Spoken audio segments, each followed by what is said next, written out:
इसमें क्या हुआ है कि मुख्यमंत्री माझी लाड़की बहन योजना आने के बाद जो महिला लाभार्थी है उन्होंने एप्लीकेशन फॉर्म फिलअप किया। एप्लीकेशन फॉर्म फिलअप करते वक्त उनको ऐसे समझ में आया कि खाता जो है वो हमारा बंद पड़ा हुआ है। अगर खाता बंद पड़ा हुआ है, इनऑपरेटिव टू ऑपरेटिव करना है तो ब्रांच में जाने के बाद उनको केवाईसी फॉर्म फिलअप करना पड़ता है। वहाँ पे आधार कार्ड, पैन कार्ड और फोटो देने के बाद वो फिर एक्टिवेट होता है। लेकिन एक ही साथ बहुत बड़ी भीड़ महिला लाभार्थी ब्रांच में शाखा में जाने की वजह से बहुत भीड़ हुई है और शाखाओं से भी जो काम एक दिन में या 2 दिन में होना चाहिए उसके लिए थोड़ा सा टाइम लग रहा है। 2 साल में अगर एक खाता कोई भी 2 साल तक चलाया नहीं जाता है तो वो खाता बंद हो जाता है। उसको बैंकिंग की भाषा में इनऑपरेटिव बोलते हैं। हमारे डिस्ट्रिक्ट में तकरीबन 14 लाख जीरो बैलेंस वाले जनधन वाले खाते हैं। उसमें से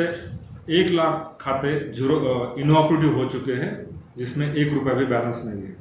और बहुत दिनों के बाद अगर हम खाता ऑपरेट करते हैं और अगर वो जनधन वाला खाता नहीं है, मतलब जीरो बैलेंस वाला अगर वो खाता नहीं रहता है तो मिनिमम बैलेंस चार्जेस भी लगते हैं। लेकिन पिछले महीने ही गवर्नमेंट ऑफ महाराष्ट्र का GR है, एडमिनिस्ट्रेशन की तरफ से भी और मेरे ऑफिस से भी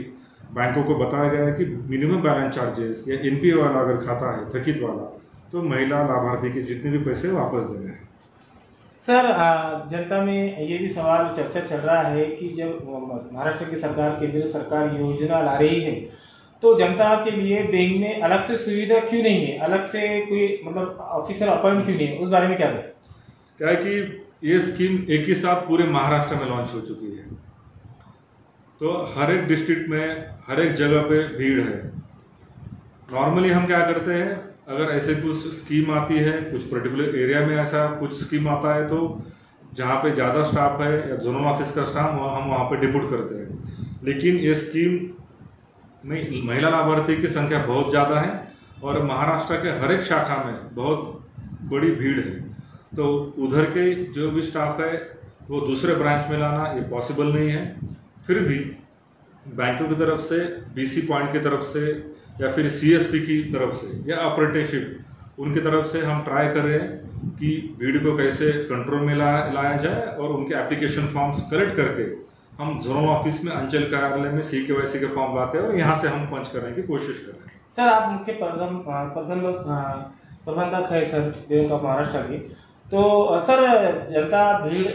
बैंक में ना आए तो उनके लिए ATM वगैरह का अगर इंतजाम होता है तो भीड़ कम हो सकती है। उसके ऊपर आप मैनेजरों को मतलब उनसे मीटिंग वगैरह लिए कि आपने बैंक में जितने भी हमारे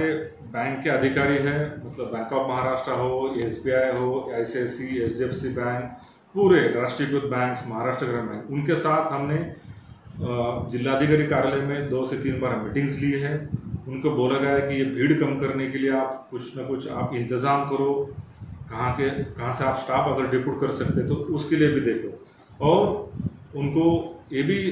अपील किया है कि जितने भी महिला लाभार्थी आपके पास KYC के लिए करने के लिए आ रहे हैं उनका तुरंत आप ATM कार्ड का, रुपए डेबिट कार्ड का एप्लीकेशन फॉर्म भरवा के ले लो और उनको ATM कार्ड दे दो ताकि ये पैसे जमा होने के बाद ब्रांच में जो भीड़ हो रही है वो कम हो जाएगी और महिलाएं through ATM card, through mobile banking बाहर से ही पैसा निकाल सकते हैं या फिर BC पॉइंट से भी वो पैसा निकाल सकते हैं। सर, बैंकों में इतनी भीड़ है और शहर में जो बड़े व्यापारी है, अब त्यौहार आ रहे हैं, दशहरा आ रहा है, दिवाली आ रही है तो बैंकों में ज़्यादा रश हो जाता है तो बड़े व्यापारी भी नाराज है कि बैंकों में इतनी भीड़ है, इंतजाम नहीं है, तो प्राइवेट सेक्टर में उनका रुझान ज़्यादा दिख रहा है, तो क्या कहेंगे सर इसमें? क्या कि ये हमें सुनने में आया है शाखा व्यवस्थापक से कुछ बैंकों के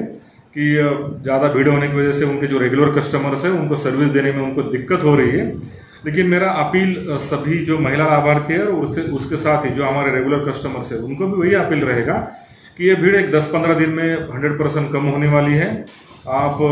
इधर उधर मत जाइएगा और जो आपके जो राष्ट्रीयकृत बैंक्स है जहाँ पे भी आपका खाता है वहाँ पे आप रेगुलर आपका बैंकिंग कंटिन्यू कीजिएगा। और उसमें उसके साथ ही बैंकों ने क्या किया है, ब्रांचेस ने मोबाइल बैंकिंग, इंटरनेट बैंकिंग, रुपए डेबिट कार्ड इश्यूएंस के माध्यम से वो बाहर से भी मतलब घर बैठे या उनके ऑफिस में या दुकान में बैठ के भी वो उनका व्यवहार कर सकते हैं। तो हम उनसे वही अपील करते हैं कि एक 10-15 दिन आप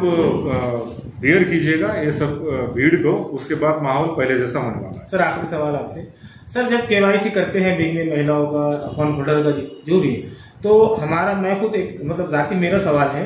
कि उसी वक्त में उनसे एटीएम का फॉर्म वगैरह भर के फिर उनको कुछ दिनों के बाद में एटीएम क्यों नहीं इशू करें?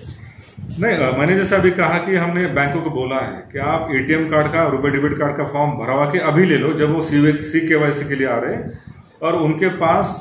अगर इमीडिएटली एटीएम कार्ड अवेलेबल है तो ओवर द काउंटर वो दे सकते हैं, इसलिए उसमें कोई भी दिक्कत नहीं है। फिर भी मैं सब बैंकों से एक बार फिर से अपील करूंगा कि ब्रांच की भीड़ इन नियर फ्यूचर भविष्य में कम होने के लिए आप रुपए डेबिट कार्ड दे दो और मोबाइल बैंकिंग एप्लीकेशन भी डाउनलोड करके दे दो, ताकि पैसे निकालने वाली भीड़ एटलीस्ट 10-15 दिन वाली वो कम हो जाए। आपका नाम बोलिए। मंगेश केदार, जिला अग्रणी बैंक प्रबंधक, छत्रपति संभाजीनगर जिला। Thank you.